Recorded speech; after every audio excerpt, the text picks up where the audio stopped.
counties and administrative units, saying that the borders of the existing counties must first be properly defined before the deed is done.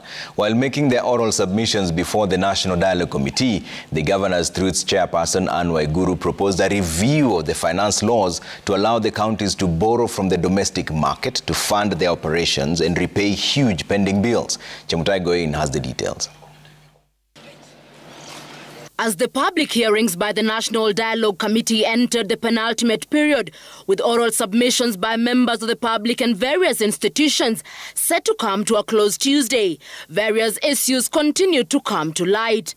The rising cost of living has continuously impacted negatively on public officers, which has resulted in a low morale, poor performance and poor social welfare of officers, some of whom are undergoing depression. And as proposals to create additional administrative units continue to feature in the submissions by different members of the public, the Council of Governors was of a different view. So far, I think there are proposals for almost over 10 counties. I think looking at some of you here, you are affected by that proposal. How will you split one county if you don't know where the boundary is? But the contradiction is this, Chairman, that whilst constituencies are known, whilst wards are known, boundaries of counties appear ambiguous. So the delimitation is important so that you can resolve the question of county boundaries before you get into the question whether you will increase or reduce. As you write your report, kindly see how you can accommodate the Ilchamus people to finally be able to be represented at the national level. COG Chairperson Anne Waiguru saying counties were wrongfully being punished for the sins of the national government, even as the membership expressed support for the push to have county assemblies autonomous. We therefore recommend an amendment to Article 212 of the Constitution to provide that 20% of the debt ceiling is ring-fenced for county borrowing. We are proposing that out of the development fund, we ring-fence up to 5% of what has been allocated to go to the ward. That will ensure that every ward gets its share of development, irrespective of whether you agree or belong to the same political formation with the governor or not. The council also coming to the defense of governors who are already in bad books with their respective county assemblies, seeking the review of the law on impeachment. The committee at one point was forced to defend itself against claims it was spending millions of taxpayers' money amid its fight for relevance, especially among the political class. Someone saying that we are sipping expensive tea and champagne. We unfortunately have no facilities. We are here to get a shilling.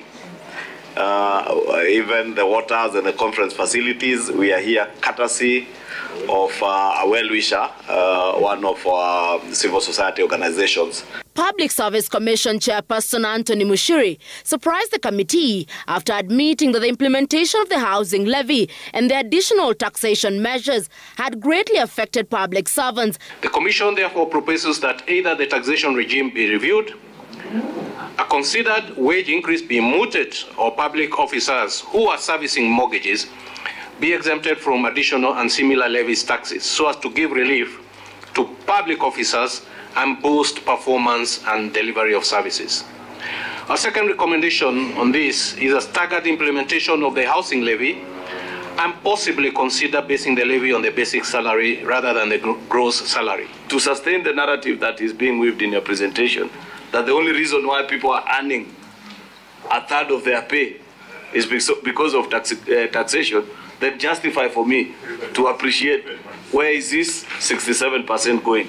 Attorney General Emeritus and immediate former Busia Senator Amos Wako, while proposing that IEBC servers should be open for scrutiny, said it will end the suspicion occasioned with a refusal to make its contents public. The audit cannot change or reverse the decision of the Supreme Court through a constitutional and legal process. The audit is like a post-mortem, which cannot revive a dead body, but can tell you the cause of the death. with the public engagement forum set to conclude Tuesday, and with the committee now left with a little under 25 days before the 60-day timeline. The Secretariat is set to meet beginning Wednesday to harmonize issues that have been brought before the committee before the retreat can officially begin and Kenyans wait for the final report. Chemutai Goin, Citizen TV at the Bomas of Kenya.